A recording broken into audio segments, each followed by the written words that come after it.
فأعوذ بالله من الشيطان الرجيم بسم الله الرحمن الرحيم والسابقون الأولون من المهاجرين والأنصار والذين اتبعوهم بإحسان رضي الله عنهم ورضوا عنه وأعد لهم جنات تجري تحتها الأنهار خالدين فيها ذلك الفوز العظيم صدق الله مولانا العظیم۔ معزز اور محترم سامعین و حاضرین، قرب قیامت ہے اور بد اخلاقی و بدتمیزی کا ایک طوفان برپا ہے۔ کوئی اٹھتا ہے تو وہ نبی کے خلاف بات کرتا ہے، کوئی اٹھتا ہے وہ قرآن کے خلاف بات کرتا ہے، کوئی اٹھتا ہے تو وہ صحابہ کرام کو پہنچنے لگتا ہے، کوئی اٹھتا ہے تو علماء پر کیچڑ اچھالنے لگتا ہے، کوئی اٹھتا ہے تو شریعت کی خلاف ورزی بے دھڑک ہو کر کرنے لگتا ہے۔ ایک عجیب سما بن گیا ہے اور میڈیا نے اس کو چار چاند لگا دیے کہ اس کو لوگوں تک ایک عام جاہل اور ہر غافل آدمی تک پہنچا دیا۔ آج صرف میں نے جو قرآن کی سورہ توبہ سے آیت نمبر 100 کی تلاوت کی ہے تو مقصد صرف صحابہ کی شان بیان کرنا۔ والسابقون الاولون، وہ جو اولین لوگ ہیں جو سبقت لے گئے سب پر ایمان لانے میں، والمہاجرین، مہاجرین میں سے، والانصار، انصار مدینہ میں سے، اور جن جن لوگوں نے بھی ان کی اتباع کی اللہ ان سے راضی ہے، وہ اللہ سے راضی ہے، اور اللہ نے ان کے لیے جنت تیار کر رکھی ہے جس کے نیچے نہریں جاری ہیں، وہ ہمیشہ اس میں رہیں گے، اور یہ کامیابی جن کے ایمان کی گواہی خدا دے رہا ہے اور جن کی کامیابی کی گواہی خدا دے رہا ہے، جن کے جنتی ہونے کی گواہی خدا دے رہا ہے، کوئی بد زبان رافضی خارجی یا کوئی فتنہ پرور اگر ان کے ایمان پر شک کرے گا تو وہ خود بے ایمان ہوگا۔ میری بات کا جواب دیجیے گا، ہمیں قرآن پاک کس سے ملا؟ صحابہ کرام سے ملا۔ ہمیں قرآن کس سے ملا؟ بولیے، صحابہ کرام سے ملا۔ ہمیں دین کس سے ملا؟ صحابہ کرام سے ملا۔ اسلام کی بنیاد کون ہے؟ صحابہ کرام رضوان اللہ علیہم اجمعین ہیں۔ تو کوئی شخص اگر اسلام کی اس بنیاد کو گرانے لگے، انہیں ظالم اور منافق کہے، انہیں بے ایمان کہے، نعوذ باللہ، تو آپ سمجھتے ہیں کہ یہ صحابہ کرام کی ذات میں شک نہیں، ان کے ایمان میں شک نہیں، بلکہ یہ قرآن میں شک ہے کہ قرآن درست نہیں، کیونکہ میں نے جو آیت پڑھی وہ قرآن ہے۔ ان کے جنتی ہونے کی گواہی قرآن نے دی ہے، ان کے ایمان کی گواہی قرآن نے دی ہے، اور پھر احادیث میں شک پیدا ہو جاتا ہے۔ آہستہ آہستہ انسان نفس پرست اور عیاش بنتا چلا جاتا ہے، بلکہ دین کو چھوڑ بیٹھتا ہے، سیکولر اور بد مذہب ہو جاتا ہے، اس کے منہ سے کوئی اچھی بات نہیں نکلتی، وہ طعن و تشریح کرنے لگتا ہے، تبرہ کرنے لگتا ہے اپنے اکابرین پر، صحابہ پر، اولیاء پر اور انبیاء کو بھی، اس سے وہ معاف نہیں رکھتا، اور اس کو نام دیتے ہیں محبت اہل بیت۔ اس کپڑے میں لپیٹ کر شیعہ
کہ صلح حدیبیہ جو 6 ہجری میں ہوئی، اس وقت سے لے کر اس وقت تک جتنے صحابہ ایمان لائے وہ سابقون الاولون۔ کسی نے کہا کہ جب تک قبلہ جن لوگوں نے قبلہ دین کی طرف منہ کر کے نماز پڑھی وہ لوگ سابقون الاولون ہیں۔ اور آپ یہ جانتے ہیں کہ دوسری ہجری میں یہ مکہ جو ہے بیت اللہ بنا، یعنی 6 مہینے کے بعد، ہجرت کے 6 مہینے کے بعد بیت اللہ کو کعبہ اللہ یا قبلہ بنایا گیا۔ اس سے پہلے سب لوگ بیت المقدس کی طرف منہ کر کے نماز پڑھا کرتے ہیں۔ اب عرض یہ کرنا ہے، ہمیں تو قرآن اور ایمان اور اسلام اور دین یہ صحابہ سے ملا ہے، مگر جو ان کے ایمان پر آواز اٹھاتا ہے ان کا تو قرآن بھی موجود نہیں، کیونکہ وہ امام غائب کے پاس ان کی امانت ہے۔ جب امام غائب آئے گا قرآن لے کے آئے گا، جب تمہارے پاس قرآن ہی نہیں، بنیاد ہی نہیں، تو تمہارا ایمان کہاں کا؟ وہ کہتے ہیں امام ضامن کے پاس، امام غائب کے پاس قرآن محفوظ ہے، یہ قرآن درست نہیں، یہ گھڑا گیا ہے، یہ بنایا گیا ہے۔ تو اب آپ بتا دیجیے جن کا قرآن موجود ہے۔ اور ٹھہریے، وہ صحابہ جنہوں نے کیسر و کسریٰ کو فتح کیا، وہ صحابہ جنہوں نے عرب و عجم میں اسلام کے جھنڈے گاڑے، وہ صحابہ جنہوں نے اسلام کی خاطر اپنے جان مال عزت و آبرو کی قربانیاں دی، وہ صحابہ جنہوں نے اپنا سب کچھ رسول اللہ صلی اللہ علیہ وسلم پر قربان کر دیا، وہ صحابہ جنہوں نے یورپ اور افریقہ میں اسلامی مملکتیں قائم کی، وہ صحابہ جنہوں نے بیت المقدس کو یہودیوں سے عیسائیوں سے آزاد کروایا، وہ صحابہ جنہوں نے بھوکے رہ کر اسلام کی تبلیغ کی اور سزائیں بھگت کر کلمہ حق کلمہ توحید کا پرچار کیا، ان صحابہ کے بارے میں وہ لوگ کہ جو صبح و شام خدا کی نعمتیں کھاتے ہیں اور ان کے صدقے سے پڑھ رہے ہیں، کیا وہ ان کے ایمان پر انگلی اٹھانے کے قابل؟ ان صحابہ کے بارے میں تو یہ بات ہے جو ان کا ایمان نہیں۔ لیکن بات یہ ہے، میں جو بات آپ کو بتانے جا رہا ہوں، کبھی کبھی اس طرح کے بےایمان مکار جھوٹے ان سے بھی اللہ سچ بلوا دیتا۔ برابر ہے، بڑے سے بڑے جھوٹے آدمی کی زبان سے بھی سچ نکلوا دیتا، اس کے قلم سے ہمیشہ کے لیے سچ لکھوا دیتا اور وہ حجت بن جاتی ہے۔ یہی حال ان کا بھی ہوا، یہ صحابہ پر تبرہ کر رہے تھے، ہاتھ اٹھا رہے تھے، اللہ نے انہی کے بڑے برگے سے یہ لکھوا دیا۔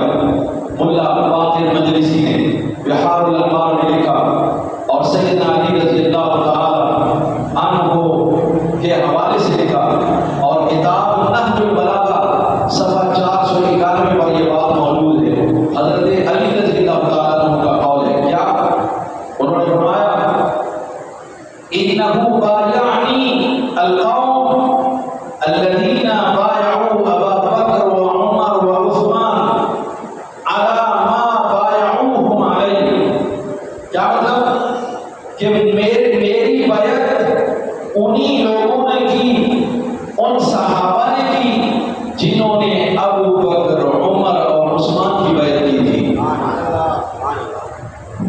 حضرت علی فرما رہے ہیں، میری بیعت انہوں نے ہی کی جنہوں نے ابو بکر عمر اور عثمان کو اپنا خلیفہ مانا تھا، ان کی بیعت کی تھی۔ اور سنو، فَلَمْ يَكُنْ لِلشَّاهِدِ أَنْ يَخْتَارَ وَلَا لِلْغَائِبِ أَنْ يَرُدَّ۔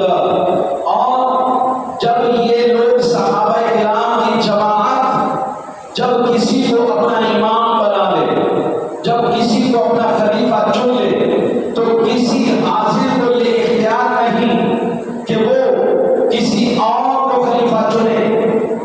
یہ صحابہ کی جماعت جب کسی کو اپنا خلیفہ بنا لے تو کسی اور کو پھر خلیفہ چننے کی، دوسرا خلیفہ چننے کا اختیار نہیں، کسی غائب کو ان کی چوائس کو رد کرنے کا اختیار نہیں ہے۔ اور فرمایا وَإِنَّمَا الشُّورَىٰ لِلْمُهَاجِرِينَ وَالْأَنصَارِ، اور یہ انصار و مہاجرین جو صحابہ ہیں ان کی مجلس مشاورت، فَإِنِ اجْتَمَعُوا عَلَىٰ رَجُلٍ وَسَمُّوهُ إِمَامًا كَانَ ذَلِكَ اللَّهُ رَضِيَ اللَّهُ عَنْهُ۔ یعنی یہ مہاجرین و انصار کی وہ جماعت ہے کہ جو جب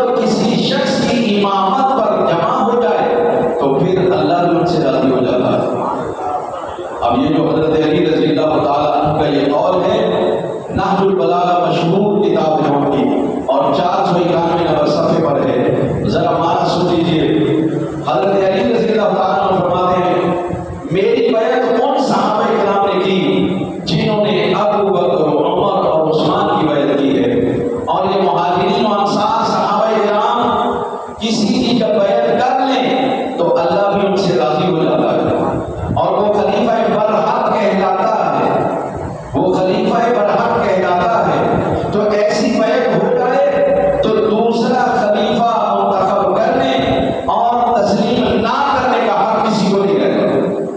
اب لازم ہو جاتا ہے کہ اسی خلیفہ کو تسلیم کریں، اس کو رد نہیں کر سکتے، کوئی دوسرا خلیفہ نہیں بنا سکتے.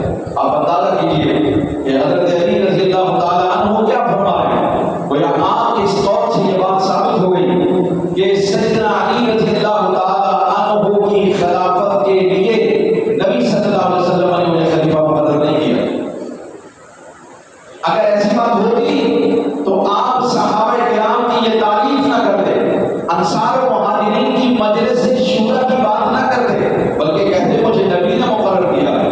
لیکن آپ نے فرمایا نہیں، مجھے انہی نے مقرر کیا، میری بیعت انہوں نے ہی کی جنہوں نے ابو بکر، عمر اور عثمان کی بیعت کی ہے. گویا آپ اس بات پر راضی ہیں کہ مجلس مشاورت جو انصار و مہاجرین صحابہ کرام کی اوپر مشتمل تھی، انہوں نے مجھے خلیفہ منتخب کیا ہے. لہذا صحابہ کرام کی اس مشاورت کو، مجلس شورا کے فیصلے کو حضرت علی فرما رہے ہیں کہ یہ اللہ کی پسند بھی ہے اور اللہ اس سے راضی بھی ہے. یہ حضرت علی کی گواہی. اور دوسری بات یہ بات بھی ثابت ہو گئی کہ سیدنا ابو بکر، عمر اور عثمان ان کی خلافت پر حق تھی اور تمام مست قلندر علی کا چوتھا نمبر ہے.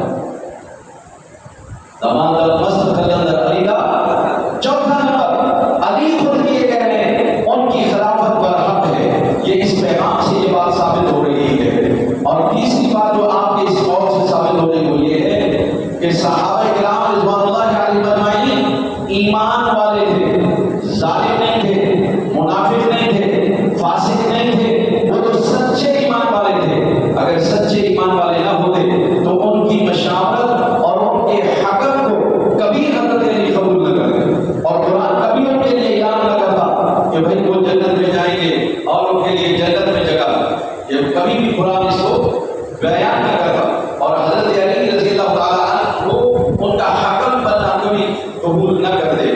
تو یہ حضرت علی رضی اللہ تعالیٰ عنہ کا قول یہ ان کی اپنی کتاب سے ہم نے آپ کو بیان کر دیا تاکہ پتہ چلے کہ حضرت علی رضی اللہ تعالیٰ عنہ شیخین اور عثمان غنی رضی اللہ تعالیٰ عنہ کی خلافت میں وہ چپ یوں تھے کہ وہ حق پر تھے، انہیں وہ حق مان رہے تھے، ان کے وہ مشیر رہے، ان کے وہ قاضی رہے، ان کے فیصلے کرتے رہے، ان کا ساتھ دیتے رہے. اگر ایسا ہوتا، اگر ایسا نہ ہوتا تو حضرت علی لڑنا بھولے نہیں تھے.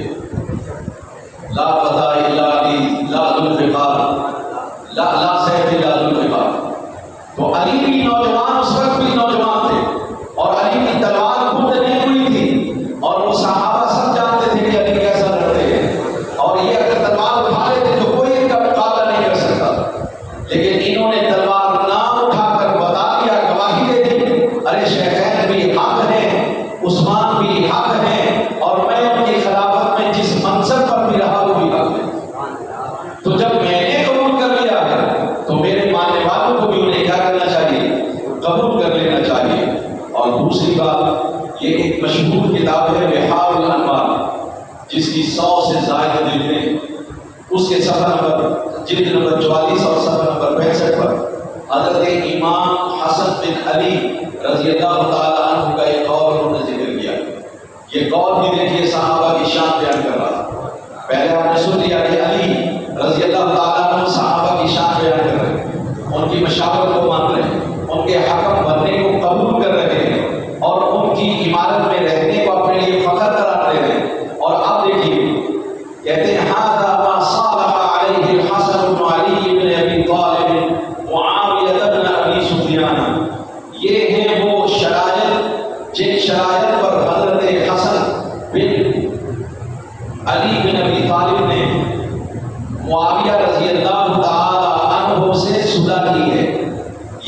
ہے بھائی کیا شرط ہے؟ تو پہلی شرط یہ تھی صالحہ علی ان یسلم الیہ ولایۃ امر المسلمین، پہلی شرط یہ تھی کہ وہ حضرت حسن امیر معاویہ رضی اللہ تعالیٰ عنہ کا خلیفہ ہونا، امیر ہونا قبول کریں گے۔ اس شرط پر قبول کریں گے وہ شرط ہے، اس شرط پر قبول کریں گے۔ امیر معاویہ کو انہوں نے کہا میں امیر مانتا ہوں، میں خلیفہ مانتا ہوں، میں مسلمانوں کا ان کو نگران اور محافظ مانتا ہوں۔ کب مانوں گا؟ کہا شرط یہ ہے الا ان یعمل فیہم بکتاب اللہ وسنت رسولہ صلی اللہ علیہ وآلہ وسلم وسیرۃ الخلفاء الصالحین۔ یہ شرائط ہے۔ کہا میں امیر معاویہ کو اپنا امیر مانتا ہوں، مسلمان کا امیر مانتا ہوں، مسلمان کا بادشاہ مانتا ہوں، میری شرط یہ ہے کہ جب تک یہ کتاب اللہ اور سنت رسول کے مطابق فیصلے کریں گے، اس پر عمل کرتے رہیں گے، اور سیرت خلفاء الصالحین، سیرت خلفاء الصالحین، یہ صالحین بھی جمع خلفاء بھی جمع، ایک خلیفہ کی بات نہیں کی کہ جیسا وہ کہتے ہیں کہ ایک خلیفہ یعنی علی نہیں، خلفاء سے مراد تین یا تین سے زائد۔ تو کہا ابو بکر بھی شامل، عمر بھی شامل، عثمان بھی شامل، علی بھی اس میں شامل، اور صالحین میں بھی یہ سارے شامل۔ حضرت حسن بن علی وہ یہ کہہ رہے ہیں میری شرط ہے امیر معاویہ سے صلح کرتا ہوں، اس شرط پر یہ کتاب و سنت کو نافذ کریں گے، اور کتاب و سنت کو نافذ کرنے کے ساتھ ساتھ سیرت خلفاء صالحین پر چلیں گے۔ اگر اس پر چلتے رہے، یعنی خلفاء اربعہ کی سیرت پر چلتے رہے، ان کے نقش پا کو انہوں نے خضر راہ بنائے رکھا اور ان کا پیچھے پیچھے چلتے رہے، میں ان کی اتباع کروں گا، میں ان کی پیروی کروں گا۔ آپ اندازہ کیجئے کہ حضرت حسن رضی اللہ تعالیٰ عنہ نے نیک خلفاء کی سیرت فرمائی۔ خلفاء اربعہ کے لیے کیا کہا؟ نیک خلفاء کی سیرت، جبکہ اس وقت ہمارے زمانے میں اہل تشیع اور رافضی وہ فقط خلیفہ برحق امام علی ان کے نزدیک گزرے، وہ کہتے ہیں صرف حضرت علی جو ہیں وہ خلیفہ برحق گزرے ہیں، باقی نہیں، یہ تو وہ ایمان کے بھی قائل نہیں، نعوذ باللہ۔ وہ کہتے ہیں یہ ایمان بھی باقی نہیں رہا تھا، لیکن حضرت حسن فرما رہے ہیں کہ بھائی یہ خلفاء صالحین کی سیرت پر چلے، اور یہ اہل سنت کا پکا عقیدہ ہے۔ اہل سنت کا پکا عقیدہ کیا ہے؟ وہی عقیدہ جو اہل سنت کا ہے کہ خلفاء راشدین صالحین ہیں، یہی عقیدہ حضرت امام حسن کا ہے رضی اللہ تعالیٰ۔ حضرت علی کا پہلے بہت سنا، ابھی حضرت امام حسن کا بھی یہی قول ہے کہ یہ کیا ہے؟ ائمہ خلفاء صالحین ہیں، راشدین ہیں، ان کی رشد و ہدایت کی گواہی دے رہے ہیں۔ اور دوسری بات یہ کہ اہل سنت والجماعت کا یہ عقیدہ ہے کہ ہدایت کا جو سب سے اولین ستون اور سرچشمہ ہے وہ قرآن ہے۔ تو امام حسن رضی اللہ تعالیٰ عنہ نے بھی سب سے پہلے کیا بیان کیا؟ قرآن، کہ امیر معاویہ کی عبادت مجھے قبول، لیکن جب تک یہ قرآن پر عمل کرے گا۔ اور دوسرا لفظ سنت، اور دوسرا ستون سنت ہے، یعنی قرآن اور سنت۔ تیسرا طریقہ خلفاء راشدین کے نقش قدم پر چلنا ہوگا۔ یہ تین شرائط بیان کی۔ اور آج کے وہ لوگ جو صحابہ کرام پر زبان درازی کرتے ہیں، ان کا کہنا یہ ہے کہ وہ قرآن و سنت کی بات نہیں کرتے ہیں، بلکہ وہ کیا کرتے ہیں؟ اپنے پاس سے اقوال گھڑ لیتے ہیں اور اہل بیت اطہار کے کھاتے میں ڈال دیتے ہیں۔ اپنی طرف سے کوئی بات گھڑ کر اہل بیت اطہار کے ذمہ لگا دیتے ہیں کہ انہوں نے یہ بات فرمائی۔ آپ حیران ہوں گے، ان سے آپ احادیث سنیے، آپ اقوال سنیے، آپ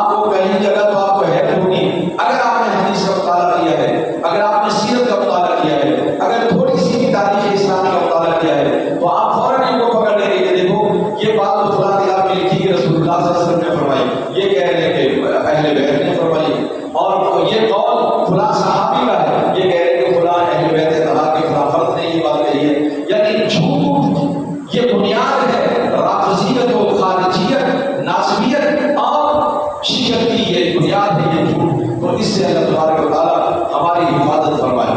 اب ذرا غور کیجیے، ہم یہ بات اس لیے آپ سے کہنا چاہتے ہیں کہ معاشرے میں، سماج میں، میڈیا پر صحابہ کرام کے بارے میں بدزبانی کی جا رہی ہے، زبان درازی کی جا رہی ہے۔ آپ کو معلوم ہونا چاہیے کہ ہمارا عقیدہ کیا ہے اور یہ پھیلایا کیا جا رہا ہے، بتایا کیا جا رہا ہے۔ بتایا یہ جا رہا ہے کہ بایعوا ابا بکر ان الناس ارتدوا الا ثلاثہ، ہمیں لوگوں کو یہ بتایا جا رہا ہے کہ جس نے بھی ابو بکر کی بیعت کی ہے وہ مرتد ہو گیا ہے۔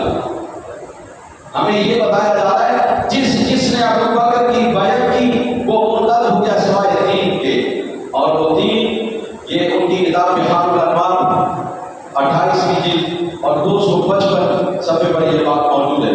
پھر اس کے بعد ایک اور ان کی بات ہے، وہ کہتے ہیں ارتد الناس بعد رسول صلی اللہ علیہ وسلم الی اربع، رسول اللہ صلی اللہ علیہ وسلم کے بعد سارے ہی صحابہ مرتد بےایمان ہو گئے سوائے چار کے۔ وہ چار کون ہیں؟ یہ کتاب ہے کتاب سلیم بن قیس صفحہ نمبر 162، اس پر یہ بات لکھی ہوئی۔ وہ چار صحابہ کون سے؟ اگلی روایت سنیے جو کتاب الاختصاص کی ہے، صفحہ نمبر 10 پر یہ بات موجود ہے۔ کہتے ہیں ارتد الناس الا ثلاثه نفر، تین آدمی کے علاوہ باقی سب مرتد ہو گئے۔ کون کون؟ سلمان و ابو ذر والمقداد، وہ کہتے ہیں سلمان فارسی اور ابو ذر غفاری اور حضرت مقداد، یہ تین کے علاوہ باقی سارے صحابہ ایمان سے پھر گئے تھے، نعوذ باللہ کافر ہو گئے تھے۔ یہ راوی کہتے ہیں فقط تو فعمار، بھئی عمار کے بارے میں آپ کیا کہتے ہیں؟ تو فقال، اس نے کہا کان قد جاء جیزت ثم رجع، کہا کہ یہ جو حضرت عمار ہیں یہ کفر کی طرف مائل ہو گئے تھے پھر واپس آ گئے۔ یہ اہل تشیع کا عقیدہ ہے جس کو آپ کو پیش کیا جاتا ہے، اور پیش کر کے آپ کے ایمان میں شکوک و شبہات پیدا کیے جاتے ہیں کہ سارے صحابہ مرتد ہو گئے، کافر ہو گئے، صرف چار صحابہ سلمان، ابو ذر، مقداد اور عمار، اس کے علاوہ وہ کسی کو مسلمان نہیں سمجھتے۔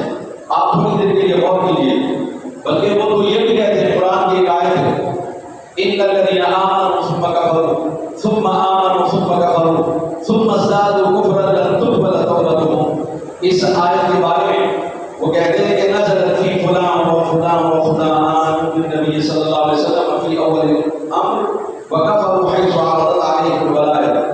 اہل تشیع کا یہ کہنا ہے کہ یہ آیت ان لوگوں کے بارے میں نازل ہوئی جو نبی پر ایمان لائے، پہلے تو نبی پر ایمان لائے، گواہی دے دی کہ اللہ ایک ہے، آپ اللہ کے رسول ہیں، ہم آپ کی اتباع کریں گے، پیروی کریں گے۔ کہا جب ان پر علی کی ولایت کو پیش کیا گیا، غدیر دیکھو، جب ان پر علی کی ولایت کو پیش کیا گیا تو کہتے ہیں کہ اس وقت انہوں نے انکار کر دیا، انہوں نے نہیں مانا نبی صلی اللہ علیہ وسلم، اس لیے وہ کہتے ہیں کہ وہ سب کے ساتھ ابو بکر کی امامت کو قبول کرنے، عمر کی خلافت کو قبول کرنے اور حضرت عثمان کی خلافت کو قبول کرنے کی وجہ سے یہ سب مرتد ہو گئے ہیں۔ انہیں تو چاہیے تھا کہ حضرت علی کی امامت کو مانتے اور ان کی اتباع کرتے اور ان کے مطابق یہ بات کرتے۔ اب آپ عقیدہ ان کا ملاحظہ فرما لیجیے، ان کے عقائد یہ ہیں، آپ علم میں ہونا چاہیے اور پتہ ہونا چاہیے اہل سنت کا کیا۔ جب تک مقابل نہ آئے انسان اپنی ضد سے پہچانا جاتا ہے، مخالف سے پہچانا جاتا ہے۔ امام مہدی وہ کہتے ہیں کہ امام مہدی مسجد نبوی سے دیواریں ہٹوا دیں، یعنی جب امام مہدی آئیں گے ان کے نزدیک امام غائب ظاہر ہوں گے تو وہ مسجد نبوی کی دیواریں ہٹوا دیں گے۔ ذرا سنیے گا، میں حوالے بھی پیش کر دیتا ہوں۔ اور ابو بکر و عمر کو قبر سے نکالیں گے، ابو بکر و عمر کو قبر سے نکال کر زندہ کریں گے۔ یہ رافضیوں اور شیعوں کا عقیدہ ہے۔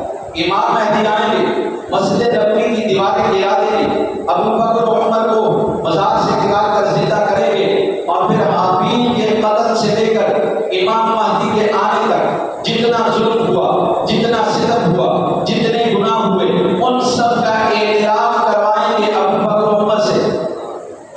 نہ صرف ان سے اعتراف کروائیں گے بلکہ حضرت ابراہیم کے لیے آگ بھڑکانے کا بھی جرم وہ اس کا اعتراف بھی ابو بکر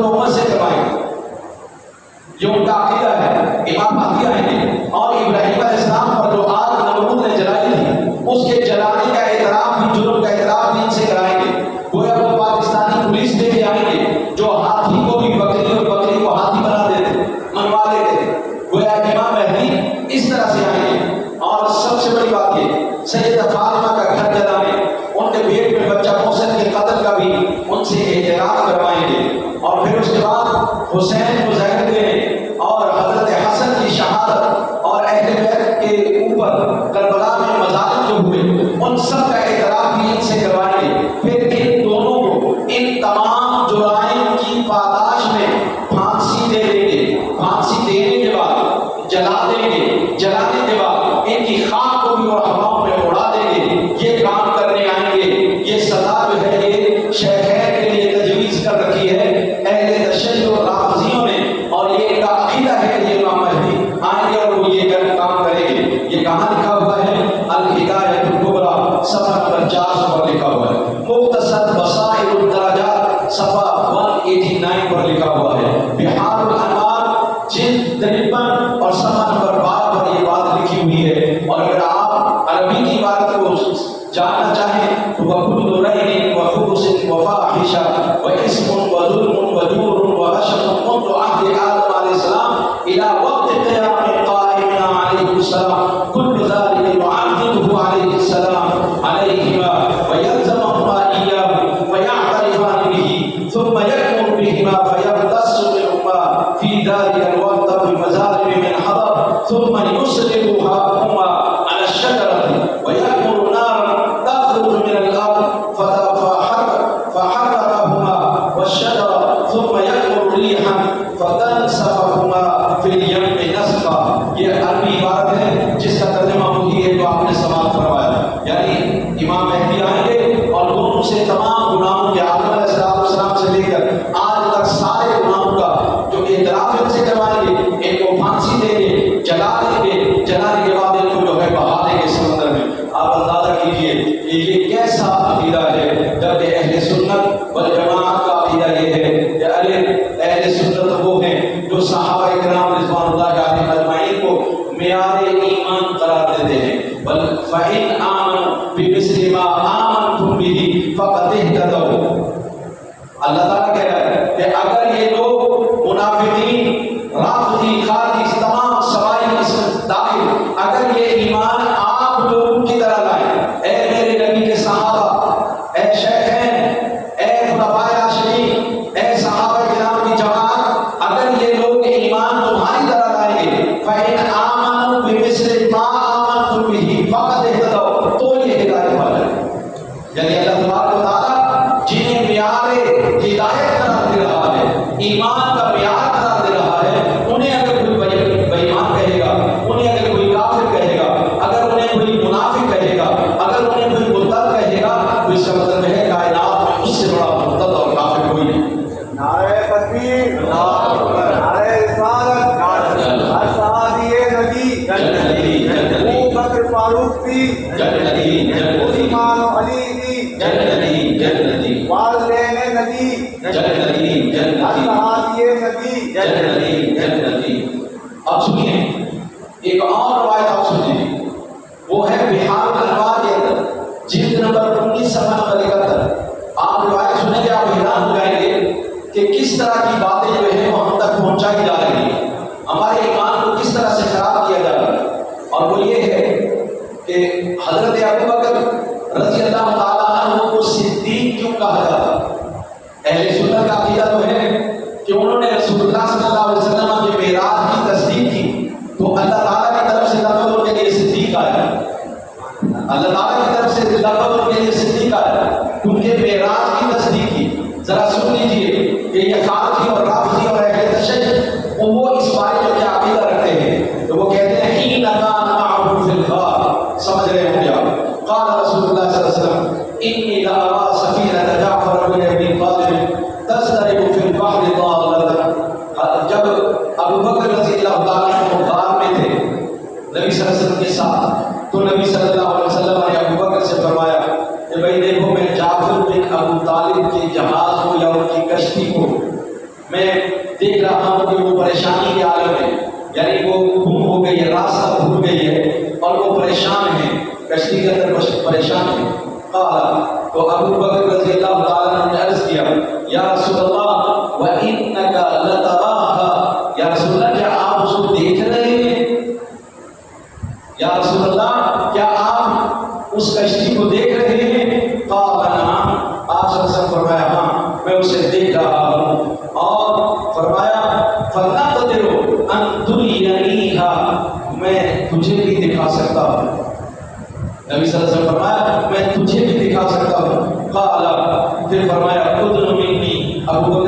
قریب ہو جا تجھے دکھاؤں، ابو بکر مجھے قریب ہو جا تاکہ میں تجھے جعفر بن ابی طالب کی کشتی دکھاؤں کس طرح سے راستہ بھول کر پریشان ہے۔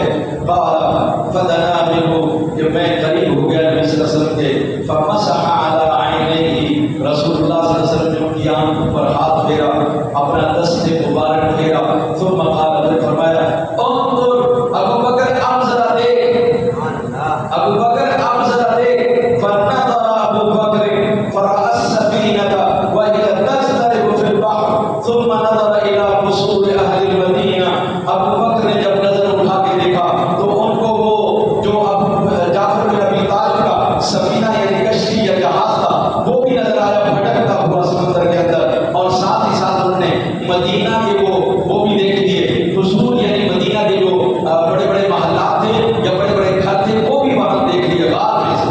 وقال فی نفسہ، انہوں نے اپنے آپ سے کہا، ابو بکر نے اپنے آپ سے کہا الآن صدقت انک ساحر، اب یہ الزام لگا رہے کہ ابو بکر نے دل میں کہا کہ یا رسول اللہ آپ جو کہتے تھے نا میں جادوگر ہوں تو واقعی آپ جادوگر ہیں۔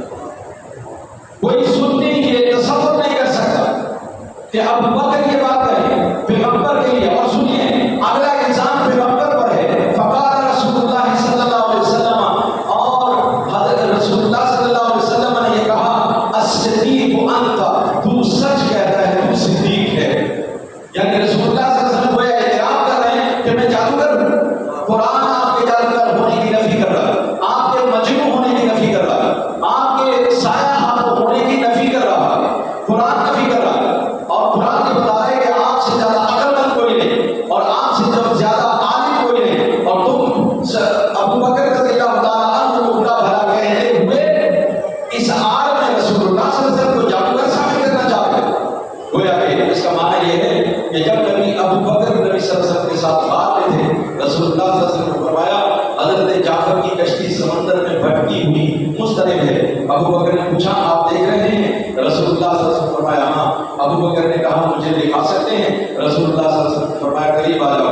وہ قریب ہوئے، بس رسول اللہ صلی اللہ علیہ وسلم نے اس کی آنکھوں پر ہاتھ پھیرا، کہا دیکھو، تو ابو بکر نے مضطرب کشتی کو دیکھا، پھر اہل مدینہ کے محلات تک دیکھ لیے، اور اپنے دل میں کہا میں تصدیق کرتا ہوں کہ آپ جادوگر ہیں۔ رسول اللہ صلی اللہ علیہ وسلم نے کہا تم سچے ہو۔ یہ روایت بہار الانوار جلد نمبر 19 صفحہ نمبر 71 میں موجود ہے۔ اسی طرح ان کی ایک تفسیر ہے تفسیر امی، اس کی جلد نمبر 13 صفحہ نمبر 12 پر بھی یہ روایت موجود ہے۔ ایک اور کتاب مختصر بصائر الدرجات، اس کے صفحہ نمبر 33 پر موجود ہے۔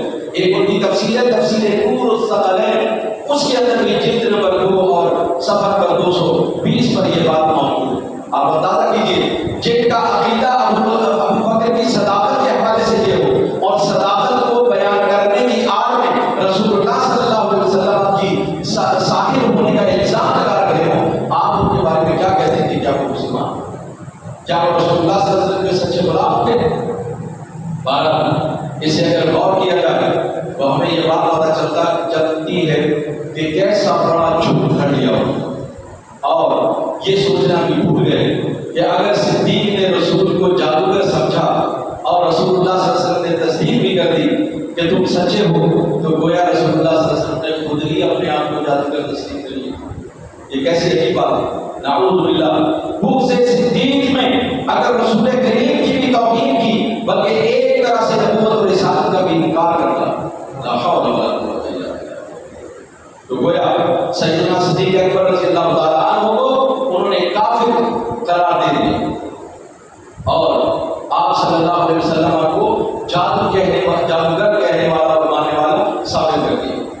اب یہاں ایک بات اور کہ حضرت علی رضی اللہ تعالیٰ ایک کافر اور ساحر کے کہنے والے کی خلافت کو کیسے تسلیم کریں گے، یہ سوال ہے۔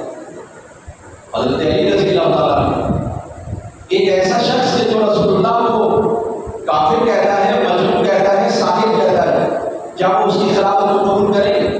کبھی بھی اس کی خلافت کو قبول نہیں کریں گے، بلکہ سیدنا علی رضی اللہ تعالیٰ عنہ نے اپنے بیٹوں کے نام صدیق و عمر کے نام پر رکھے۔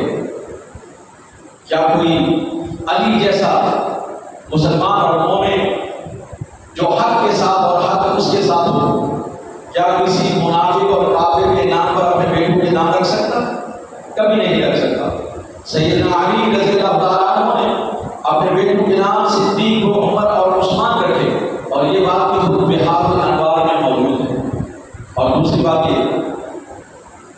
کہ حضرات ابو بکر اور عمر اور ایک جیسے دوسرے صحابہ کا کفر اور ان کی بدعتیں اہل تشیع کے ہاں ثابت ہیں. وہ یہ کہتے ہیں کہ ان کا کفر کافر ہونا بھی ثابت، ان کی بدعتیں بھی ثابت ہیں. لہٰذا وہ یہ کہتے ہیں کہ ایک پر لعنت کرنا وہ کہتے ہیں اجر اور ثواب کا باعث. آپ غور کیجیے، یہ ہے ان کا عقیدہ. اور سیدہ طاہرہ بی بی عائشہ اور حفصہ رضی اللہ تعالی عنہا کے متعلق بھی ان کی جو بکواسات ہیں وہ بھی بحار الانوار کے اندر موجود ہیں.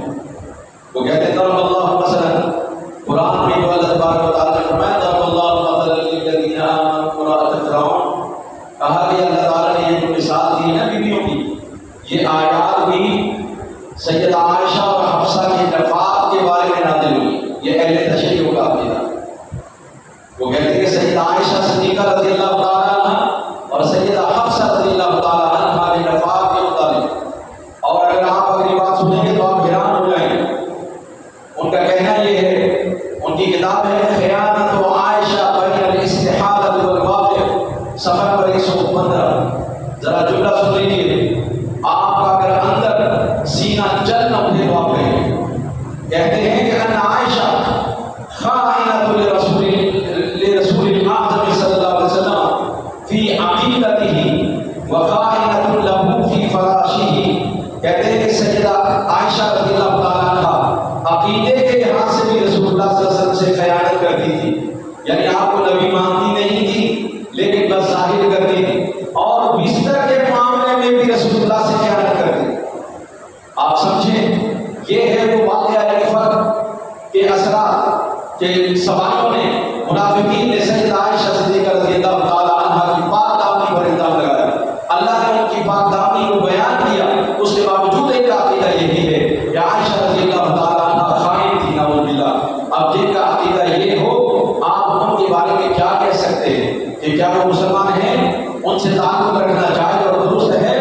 یعنی آپ یہ کہہ سکتے ہیں کہ شیعوں کے نزدیک شیخین اور تمام صحابہ کرام یہ کافر اور مشرک ہو چکے اور یہ مرتد ہو چکے ہیں، اور ان کی جو امامت اور خلافت پر ایمان لائے وہ بھی کافر اور مشرک ہیں قیامت تک. اور جو صرف 4 صحابہ ان کے نزدیک مسلمان ہیں اور کوئی بھی مسلمان نہیں. اب ذرا غور کیجیے، ایک اور بات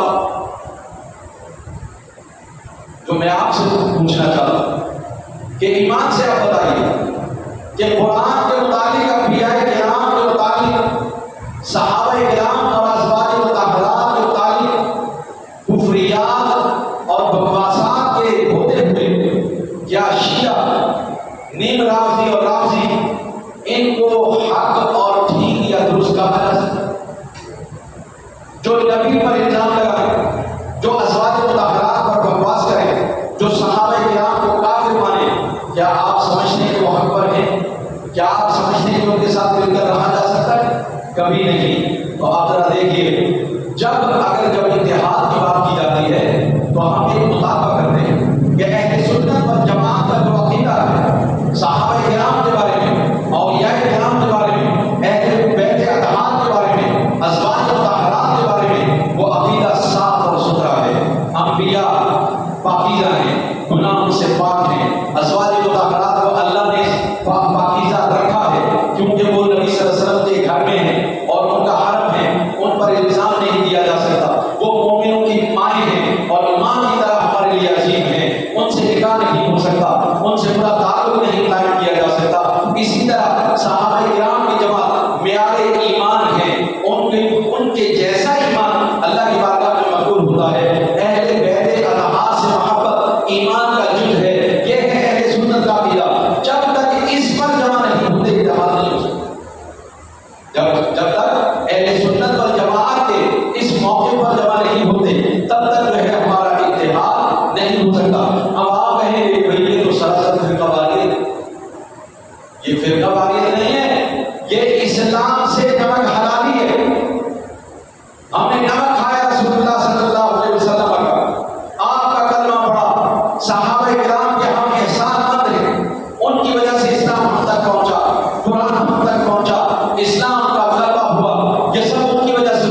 کہ فلا تقعد بعد الذکر مع القوم الظالمین، تو گمراہوں اور گستاخوں سے دور بھاگنا چاہیے. کیوں؟ رسول اللہ صلی اللہ علیہ وسلم نے فرمایا ایاکم و ایاہم، ارے گستاخوں اور بدمزدوروں سے دور بھاگو اور انہیں اپنے سے دور کر دو. کیوں؟ لا یضلونکم ولا یفتنونکم، کہیں ایسا نہ ہو تمہیں بھی گمراہ کر دیں اور فتنے میں مبتلا کر دیں. آپ تو سننے جائیں گے، تماشا دیکھنے جائیں گے، ہو سکتا ہے کوئی بات ایسی ہو جو آپ کو گمراہ کر دے، جو آپ کو فتنے میں مبتلا کر دے. لہٰذا ان سے دور رہنا ہے، کوئی ان سے میل جول نہیں کرنا ہے. اور اس کی بنیادی وجہ یہ ہے کہ رسول اللہ صلی اللہ علیہ وسلم نے فرمایا من احب للہ وابغض للہ واعطى للہ ومنع للہ فقد استكمل الایمان. ابو داؤد شریف کی حدیث ہے، 8681 نمبر ہے. فرمایا رسول اللہ صلی اللہ علیہ وسلم نے جو اللہ اور اسلام کے حکم کی وجہ سے محبت کرے، جو اللہ کی وجہ سے محبت کرے اور سمجھانے کے ساتھ ساتھ اللہ اور اسلام کے حکم کی وجہ سے مستحقین جو برے لوگ ہیں، ضدی اور فسادی ہیں، ان سے بغض اور نفرت رکھے اور لوگوں کو امداد اور مدد کرے اللہ کے لیے، اور لوگوں کو نااہلوں کو یا ظالموں کے ساتھ تعاون نہ کرے صرف اللہ کے لیے، تو کہا اس نے اپنا ایمان مکمل کر لیا. اس نے اپنا ایمان، کیا مطلب؟ مومن کی محبت اللہ کے لیے، مومن کسی سے نفرت کرے گا تو اللہ کے لیے، بغض رکھے گا تو اللہ کے لیے، مدد کرے گا تو اللہ کے لیے، مدد نہیں کرے گا تو اللہ کے لیے. یہ اعمال جس نے اپنا لیا اس کا ایمان مکمل ہو گیا. اور آخری پیغام یہ ہے کہ سنو، بروں، باطلوں، بکاروں، گمراہوں، بد مذہبوں، تفسیریوں، رافضیوں، نیم رافضیوں، شیعوں اور ناصبیوں، ایجنٹوں، قادیانیوں اور نیچریوں، سرسریوں، جہلمیوں، خامدیوں، قادیانیوں، زکریوں، بوریوں اور غیر مقلدوں وغیرہ سب باطلوں سے ہر طرح کا تعاون نہ کرنا، یہ ایمان کے کامل ہونے کی دلیل ہے. انہیں لائک بھی نہیں کرنا چاہیے، انہیں سننا بھی نہیں چاہیے، انہیں پڑھنا بھی نہیں چاہیے، انہیں پروگراموں میں بلانا بھی نہیں چاہیے، خود ان کے پروگراموں میں جانا بھی نہیں چاہیے، انہیں کوئی بھوکا بھی نہیں دینا چاہیے، اور ان کو کوئی اہمیت نہ دے. اپنا جان مال وقت ان کے ساتھ تعاون نہ کرے، ان کی مذمت کرنا اور دلائل کے ساتھ اپنے ایمان پر قائم رہنا، یہ مومن کی نشانی ہے. اللہ پاک سے دعا ہے رب العالمین ہمیں سابقون الاولون من المہاجرین والانصار کی محبت عطا فرمائے، صحابہ کرام کے نقش قدم پر چلنے کی توفیق عطا فرمائے، ازواج مطہرات